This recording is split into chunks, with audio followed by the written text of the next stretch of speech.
So I had a pretty light week this week, but I was actually a bit excited for it because my comic shop picked up these sweet piggy banks, and I've been wanting to get one, and I was waiting for a kind of quieter week. So they had a Batman one, but it got sold, so I was a little nervous I was going to miss it. They had this left in the Hulk, so pumped I got this. I'm going to give this to my son as part of his Easter treat. Oh, by the way, happy Good Friday. Sad Good Friday? Crucifixion of Christ. I guess that's a sad thing.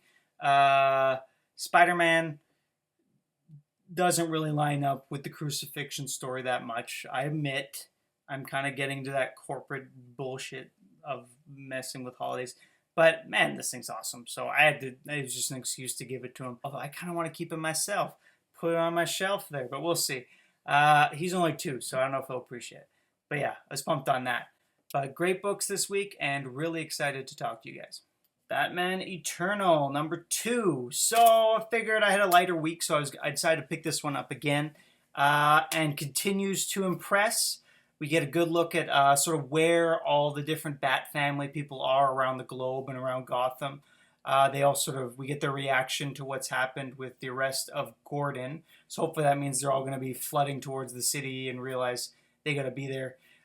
It gives a lot of credit to how important Jim Gordon is, I think, to keeping Gotham together. As important as Batman is, it's kind of, you always have this guy who's in there in the spotlight, everyone knows, but really behind the scenes you have Jim Gordon who holds everything together and is such a threat to sort of the criminal underworld because having the police force with integrity and holding back corruption is so important to keeping the peace in Gotham.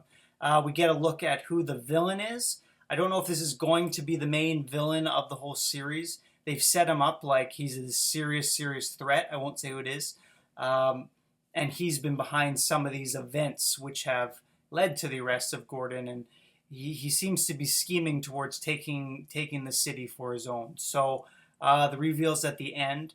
We also see another couple setups for other characters. We get a mysterious supernatural type character in there. I had a really cool interview on Word Balloon podcast. Guys, check that out. Google it if you want. Guy's name's John Sentries. Does a really good job. He interviews creators and stuff. But they talked all about, it was, who was it? I think it was John Layman, who's one of the writers here. And he talked all about the creative process of this book and how they all kind of get together. They have the main story set up. They have a lot of graphs and diagrams and things like that to make sure everything flows well. But different writers, so like James Tynion kind of likes the supernatural stuff, so he's going to take that side. Scott Snyder's going to do more like the Gotham PD side and that sort of thing. So different writers are going to have different arcs, which makes sense to me.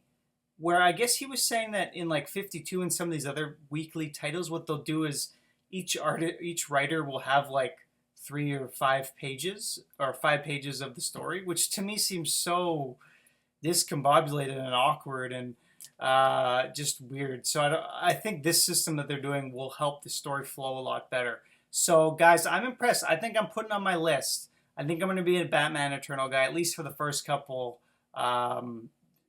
arcs here.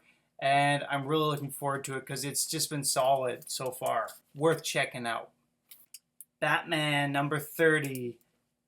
What is with these covers, man? Like, they did this for the first one. It's so boring. It's just so boring. But you know what? This book is $3.99, but it's 27 pages. So that totally makes up for the cover. Get extra content within the book, which is really nice.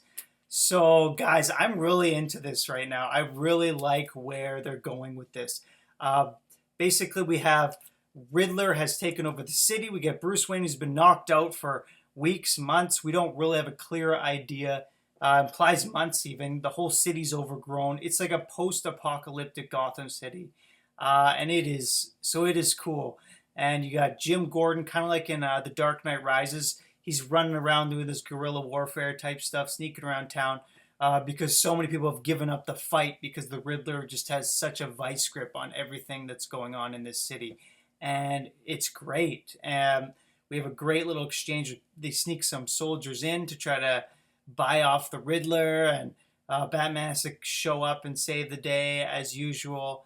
You get the Riddler. He's demanding if someone can give him a riddle which will stump him, then he says he'll give up the whole city. So I think we're gonna see something happen with that. But man, really cool series. You kind of got guerrilla warfare, Batman, Gotham City right now. Guys, if you drop this, like I know a lot of people are getting kind of bored with Batman. I really think this is a good arc to get on board with because it's the last one of Zero Year, and I think it's going to be really solid. So definitely recommend this book. Because I